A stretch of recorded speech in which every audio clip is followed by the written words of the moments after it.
Salut tout le monde, on se retrouve dans une nouvelle vidéo et nous sommes à la 6e case de notre calendrier de l'Avent et aujourd'hui je vais vous parler d'une théorie que j'aime beaucoup et que j'ai découvert en faisant mes recherches pour le calendrier de l'Avent.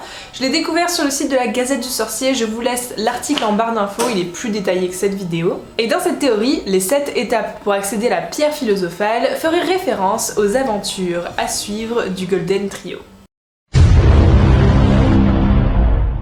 Pour le premier tome, nous avons Touffu. Et oui, avant de passer sous la trappe, il a fallu faire face à Touffu, le chien à 3 têtes. Voilà à quoi il correspondrait selon cette théorie. Touffu est un énorme chien à 3 têtes, très impressionnant, mais pourtant inoffensif quand il se met à dormir alors qu'on le berce avec de la musique. Le chien à 3 têtes représenterait le Golden Trio, donc Harry, Ron et Hermione, qui ont dû s'unir pour faire face à cette épreuve de la pierre philosophale. Il symbolise l'importance et la complémentarité des 3 personnages pour la quête à venir de vaincre Voldemort. Pour le tome 2, le filet du diable. Alors, le filet du diable symboliserait le passage vers la chambre des secrets. Et oui, parce qu'on a la même chute dans le vide en fait, et donc voilà, c'est ce à quoi ça fait écho. De plus, l'énigme du filet du diable a été complètement résolue par Hermione Granger, comme pour l'énigme de la chambre des secrets. Pour le tome 3, nous avons l'épreuve des clés volantes.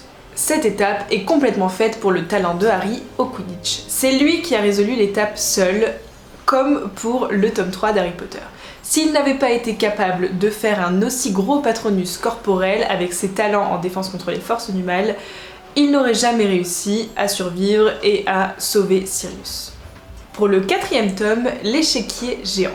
L'échiquier géant va venir représenter le tournoi des 3 sorciers, qui est un grand jeu de la même manière que l'échiquier.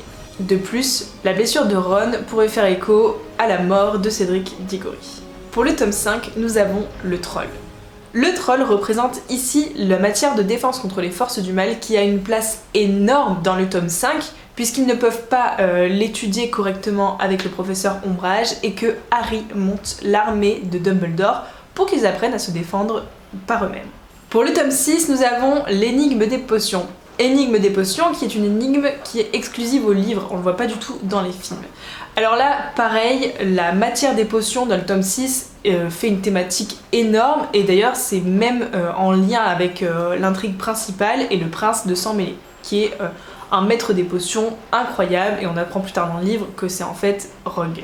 Pour finir, le tome 7 avec l'épreuve du miroir d'Urized. Le miroir d'Urized fait ici référence au miroir que Sirius lègue à Harry. Il n'a pas su s'en servir pendant un long moment et il a jamais compris qui était derrière le miroir. Est-ce que c'était l'œil de Dumbledore? Qui d'autre? Peu importe, il s'en est servi de la même manière que le miroir d'Urized. Comme par exemple quand ils étaient cachés dans la cave des Malfoy avec Ron et qu'ils entendaient impuissants les cris d'Hermione qui étaient soumises à la torture. À ce moment-là, il a regardé le miroir et son désir le plus cher, c'était de la tirer d'affaire. Et qu'est-ce qui s'est passé? Dobby est arrivé pour leur sauver la mise.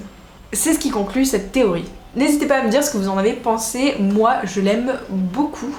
J'aime bien ces théories où il y a des clins d'œil à soit ce qui va se passer, soit ce qui s'est déjà passé dans la saga. Ça a été le cas pendant la bataille de Poudlard, mais cette fois-ci, donc là on est plutôt sur les livres, mais il y a la bataille de Poudlard où dans les films ils ont fait des références à tous les premiers tomes en fait, tous les tomes précédents.